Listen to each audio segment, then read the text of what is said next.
আমি এখন আছি থাইল্যান্ডের সুবর্ণভূমি এয়ারপোর্টে। আমি এখন যেখানে আছি এটা একটা মসজিদ। একটু আগে ফজরের আজানের পর ফজরের নামাজ পড়লাম। আমরা এখন যে দেশে আছি এটা সাধারণত বৌদ্ধ ধর্ম অনুসারীদের দেশ। তা সত্ত্বেও এখানে এয়ারপোর্টে মুসলমানদের জন্য একটা নামাজের জায়গা রয়েছে, পাশে নারীদের জন্য, এদিকে পুরুষদের জন্য। এখানে চাইলে যে কোনো ধর্মের মানুষ নামাজ পড়তে পারে, ঘুমাতে পারে।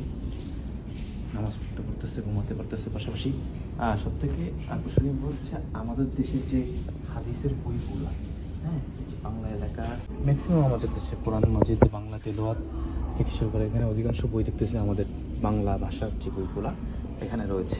তাছাড়াও পাশাপাশি যে ইসলাম শিক্ষার যে জ্ঞানের অংশটা এখানে একটা লাইব্রেরির মতো করা আছে।